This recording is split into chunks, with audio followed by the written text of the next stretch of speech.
Em abril de 1906, São Francisco pegou fogo depois de um terremoto que destruiu a cidade inteira. Os grandes bancos fecharam as portas e disseram que só voltariam a operar em semanas. Um banqueiro filho de imigrantes italianos fez o contrário.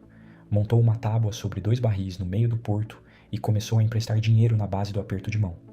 Esse improviso virou o Bank of America, hoje um dos maiores bancos do planeta. O nome dele era Amadeo Peter Giannini, ou A.P. Giannini. Filho de imigrantes italianos na Califórnia, ele perdeu o pai ainda criança, assassinado numa briga por causa de uma dívida pequena. Giannini cresceu trabalhando no negócio de frutas e verduras do padrasto e ficou rico ainda jovem, comprando produção dos agricultores da região. Aos 30 e poucos anos, já tinha dinheiro suficiente para se aposentar. E foi mais ou menos isso que ele fez, até entrar no conselho de um pequeno banco de São Francisco e descobrir uma coisa que o revoltou. Naquela época, banco americano era clube fechado. Atendia comerciante estabelecido, industrial, gente de sobrenome certo. O imigrante italiano que vendia peixe, o pequeno agricultor, o operário, esses não entravam nem pela porta. Quando precisavam de crédito, recorriam a agiotas que cobravam juros extorsivos. Giannini tentou convencer o banco onde era conselheiro a emprestar para essa gente. Foi ignorado. Então, em 1904, ele fundou o próprio banco, num prédio que antes era um bar, no bairro italiano de São Francisco. Chamou de Bank of Italy. O mecanismo do negócio era simples de descrever e radical de executar. Enquanto os concorrentes esperavam o cliente rico aparecer, Giannini ia atrás do cliente pobre. Batia de porta em porta explicando o que era uma conta bancária, porque muita daquela gente guardava dinheiro embaixo do colchão, emprestava valores pequenos, avaliando o caráter da pessoa mais do que a garantia no papel. A aposta dele era estatística antes de existir a palavra para isso no setor.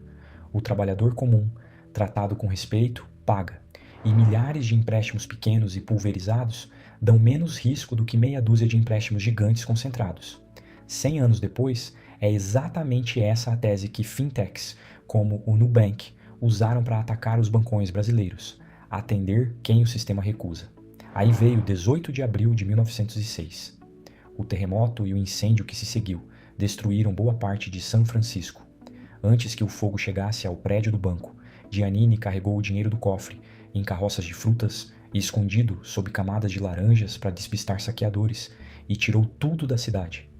Enquanto os grandes bancos, com cofres quentes demais para abrir e prédios em ruínas, anunciavam que ficariam fechados, Giannini voltou dias depois e montou um balcão improvisado na zona do porto. Emprestava para quem quisesse reconstruir casa ou negócio, muitas vezes sem papel, no aperto de mão. Ele dizia acreditar que São Francisco renasceria das cinzas e emprestou apostando nisso. A história conta que praticamente todos aqueles empréstimos foram pagos.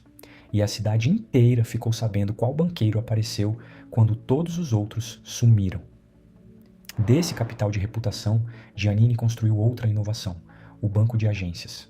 Na época, banco americano costumava ser uma casa só, numa cidade só. Ele espalhou agências pela Califórnia inteira, levando o banco até o cliente, em vez de esperar o cliente vir.